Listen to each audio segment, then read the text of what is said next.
नमो नमो गुरुदेव को नमन करो हर बार। कागा से हंसा करें लगावें भव से पार। सत्संग की यादी घड़ी और तप के वर्ष हजार। फिर भी बराबर ना होए जरा इसका करो विचार। बोली श्री वृंदावन बिहारी लाल की जय। 24वें अध्याय में श्री कृष्ण जी गोवर्धन पहाड़ को अपनी चीची उंगली पर उठाते हैं। सुखदेव जी कहते कि परीक्षित सुनिए, गोकुल व वृंदावन में वर्षमय दिन ब्रजवासी लोग कार्तिक वदी चतुर्दशी तिथि को 36 प्रकार के व्यंजन बनाकर इंद्र की विधि पूर्वक पूजा किया करते थे। जब एक दिन आया तब वृंदावन वासियों ने अनेक तरह के पकवान व मिठाई इंद्र की पूजा के लिए अपने अपने घर पर बनवाया। यशोदा ने बड़ी पवित्रता से सब पदार्थ बनाकर रखे, जिसमें कोई झूठा ना कर दे। सेत सेत अति नेम सो धरत अछूते जात। श्याम कहो पर से नहीं ये मन माहि डरात। संक करत मन मही सुरपति पूजा जानिए। यसमत जाने नहीं सब देवन के देव हरि। हे राजन, केशव मूर्ति ने जब देखा कि घर घर में पकवान बन रहे हैं, मन में ये विचार किया कि इन ब्रजवासियों से इंद्र की पूजा छुड़ाकर गोवर्धन पहाड़ की पूजा करवानी चाहिए। ऐसा विचार कर यशोदा से श्री कृष्ण जी से पूछा कि मैया, आज सब ब्रजवासियों के घर में बड़े पकवान व मिठाई तैयार हो रहे हैं, क्या कारण है?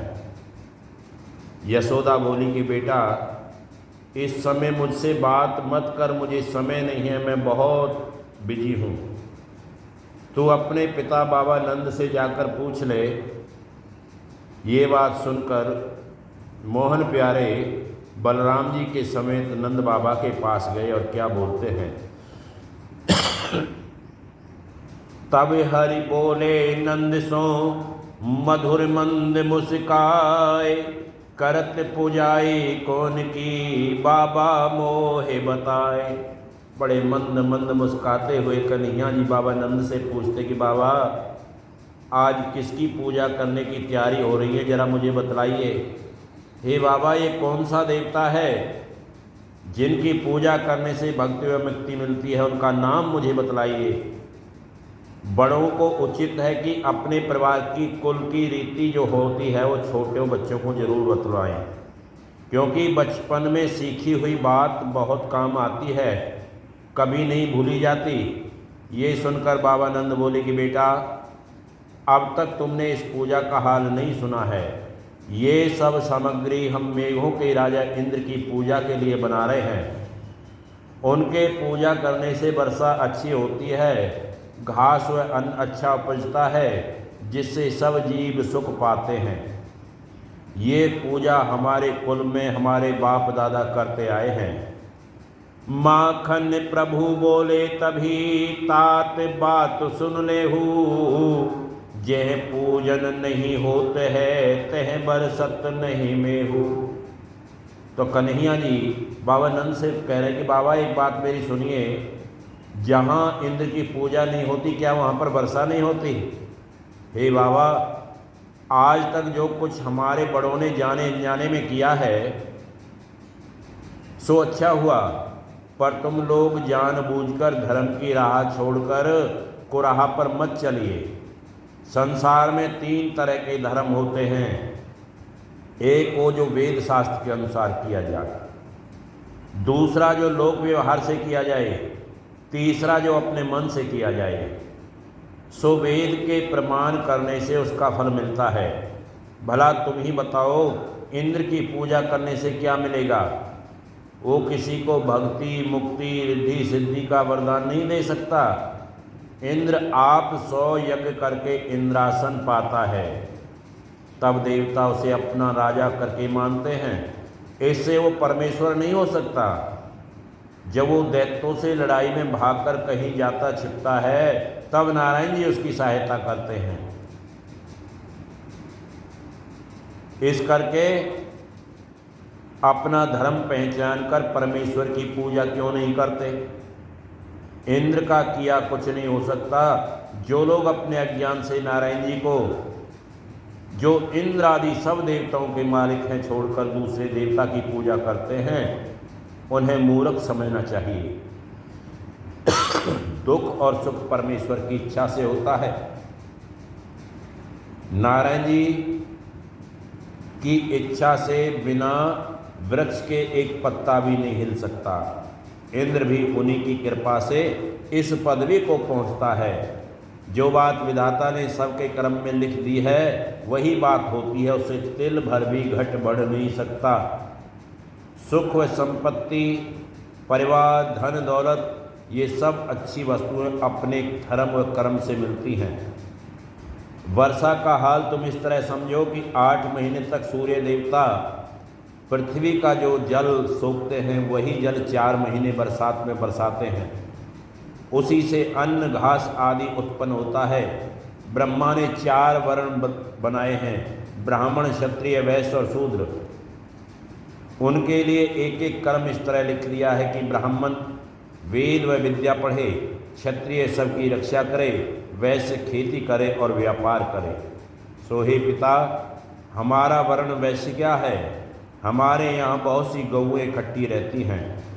ब्रज गोकुल हमारी जन्मभूमि है, इसलिए गो पर ग्वाल हम लोगों का नाम पड़ा है। हमारा ये कर्म है कि खेती व व्यापार करके गौ ब्राह्मण की सेवा करें। वेद शास्त्र की भी ऐसी ही आज्ञा है कि अपने वर्ण का धर्म ना छोड़े। जो लोग अपना धर्म छोड़कर दूसरे वर्ण का धर्म करते हैं, उनको ऐसा समझना चाहिए जिस तरह कुलवंती स्त्री अपने पति को छोड़कर दूसरे पुरुष के साथ जाती है। हे नंद बाबा, मुझ बालक का कहना सच मानो तो आप लोग इंद्र का पूजन छोड़कर गोवर्धन पहाड़ की पूजा करो। गौ, ब्राह्मण, वन की पूजा करो। गोवर्धन पहाड़ यहाँ का राजा है। इस पहाड़ से वन में गौएं चरकर हमारे बछड़े को दूध पिलाती हैं। उन्हीं का दूध घी हम लोग खाते हैं। हमारी जीविका चलती है। जो अपना पालन करे उसे अपना राजा समझकर उसकी पूजा करनी चाहिए। इस वास्ते ये सब पकवान, मिठाई आदि जो भी आपने तैयार किया है, गोवर्धन पहाड़ पर ले चलकर उनका पूजन करो। सब पदार्थों में भोग लगाओ, गौ, ब्राह्मण व कंगालों को खिला दो और साल से इस संवत से अधिक वर्षाएं होगी। ये वचन केशव मूर्ति का सुनकर नंद, उपनंद और वृषभानु आदि परमेश्वर की इच्छा से प्रसन्न होकर बोले, ताते सोई कीजिए कृष्ण कही जो बात, सब ब्रजवासी पूजिए गोवर्धन उठ प्रात। तो सारों ने सलाम की कि आज वही बात की करिए जो श्री कृष्ण जी कह रहे हैं। इस करके सभी सवेरे उठकर गोवर्धन पहाड़ के पास चलिए। ये सलाह आपस में ठीक हो गई। तब नंद राय ने गांव में ढिंडोरा पिटवा दिया कि कार्तिक सुदी प्रभा को हम चलकर गोवर्धन पहाड़ की पूजा करें। सो सब कोई पकवान और मिठाई सामग्री लेकर गौओं समेत वहाँ पर चलें। ये आज्ञा नंद और उपनंद की सुनकर सब लोग प्रसन्न हो गए। ग्वालों ने अपनी अपनी गायों और बछड़ों की पूंछ व सींग रंग कर गले में घंटी बांधी और कार्तिक सुदी परवा को प्रातः समय ब्रजवासियों ने स्नान करके सब सामग्री गाड़ी व बैलों पर लदवा लिया। सब स्त्री व बालक उत्तम उत्तम भूषण वस्त्र पहनकर नंद बाबा वृषभानु के साथ बाजे बजाते हुए गोवर्धन पर्वत को पूजने चल देते हैं। माखन प्रभु अति चाविसो भूषण वस्त्र मंगाए, गिरि गोवर्धन चले गोधन सबे बनाए। नंद महर उपनंद सब श्याम राम दो भाए, पहुँचे गोवर्धन निकट निरख शिखर सुख पाए। उतरे सहित समाज चहूँ और ब्रज लोग सब, मधि शोभित गिरिराज कोटि काम शोभा सरस। श्री कृष्ण जी के अज्ञान साथ सब लोगों ने गोवर्धन पहाड़ का धूप दीप आदि से विधि पूर्वक पूजन किया और इतना पकवान व मिठाई वहाँ इकट्ठा हुआ कि जिसकी वजह से दूसरा पहाड़ मालूम होने लगा। अनेक रंग की माला फूल कपड़े चढ़ाने से गोवर्धन पहाड़ की शोभा ऐसी दिखाई देती थी जिसका वर्णन नहीं हो सकता। उस समय मोहन प्यारे ने ब्रजवासियों से कहा कि तुम लोग आंखें बंद करके गोवर्धन का ध्यान करो तो प्रत्यक्ष दर्शन देकर भोजन करेंगे। मुरली मनोहर के कहने से नंद जी आदि सब ब्रजवासी हाथ जोड़कर खड़े हो गए और आंखें बंद करके गोवर्धन पहाड़ का ध्यान किया। श्याम सुंदर अपने चतुर्भुजी अति सुंदर तेजवान विशाल रूप से उत्तम उत्तम भूषण वस्त्र पहने गोवर्धन पहाड़ का पर प्रकट हुए। उस समय श्री कृष्ण जी से नंद आदि ब्रजवासियों से कहा कि तुम्हारी भक्ति व प्रीति सच्ची देखकर गोवर्धन जी ने तुम लोगों को दर्शन देने के लिए प्रकट हुए हैं, सो अच्छी तरह दर्शन करो। ये वचन सुनते ही ब्रजवासियों ने आंखें खोलकर देखा तो उस स्वरूप का दर्शन पाकर बहुत प्रसन्न हुए और उनको दंडवत करके आपस में कहने लगे कि जिस तरह आज गोवर्धन जी ने दर्शन दिया है इस तरह राजा इंद्र का कभी भी दर्शन नहीं हुआ। न मालूम हमारे पुरखे इस प्रत्यक्ष देवता का पूजन छोड़कर इंद्र को क्यों पूजते हैं। कहूँ कृष्ण तब नंद सो भोजन ले मंगाए, गिरि आगे सब राख के आपे बिने सुनाए। ये वचन सुनते ही गोप ग्वाल जल्दी से प्रात व थाली भोग की उठाकर उनके निकट ले आए। तब गोवर्धन जी हाथ फैला फैला कर भोजन करने लगे। देखन को धाये सभी ब्रज के नर और नार, भयो देवता गिरी बड़ो ताहि पुजावत श्याम। बड़े महर उपनंद नंद आदि थाड़े सबे, कहत जो कुछ नंद नंद करत सकल सोई तहाँ। इतहि नंद को कर गहे गोपिन सो बतलात, उत अपनो धर चार भुज रुचि सो भोजन खात। श्री राधा सुख पाए मुदित विलोकत श्याम छवि, भगतन के सुखदाय नित्य करत विनोद ब्रज। प्रीति की रीत के भाव सो भोजन सबको खाए, होए प्रसन्न अति नंद सो तब बोलो गिरिराय। लेव नंद वर वरदान अब जो तुम हम सोचहो, मेलीनो सुख मान बहुत कर तुम भक्ति मम। नंद गोप अरुनंद सुत श्री वृषभानु समेत, बार बार गिरिराज के चरण परते अति हेत। कर सबको सम्मान दे प्रसाद निज हाथ सो, सबन की घर जाओ होय प्रसन्न गिरिराज तब। प्रगट देते हैं दरस गिरि सबके आगे खात, परम हर्ष नर नार सब सबके मुख ये बात। महिमा अमित अपार श्री गोवर्धन अचल की, जही पूजत करतार शारद विधि विधान को कह सके। उस समय ललिता सखी ने राधा से कहा कि ये सब लीला मन हरण प्यारे की है, जो अपना दूसरा स्वरूप पहाड़ में प्रकट करके पकवान में मिठाई खाते हैं।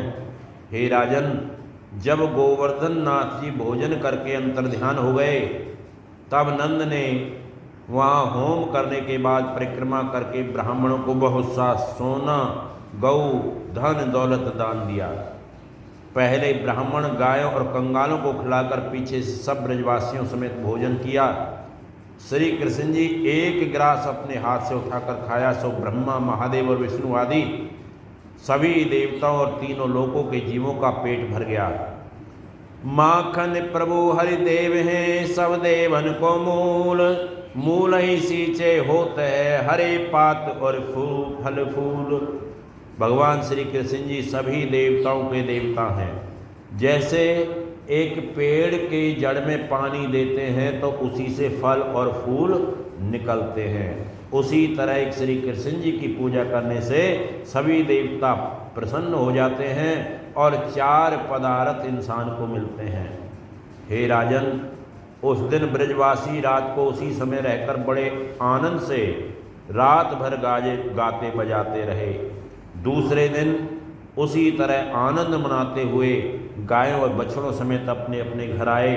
उसी दिन से अन्नकूट की पूजा संसार में शुरू हुई है। खेलत वन नित्य ख्याल भक्त पाल नंद लाल ब्रज, दुष्टन के उरसाल सुर नर मुनि मोहित निरख। बोले श्री वृंदावन बिहारी लाल की जय।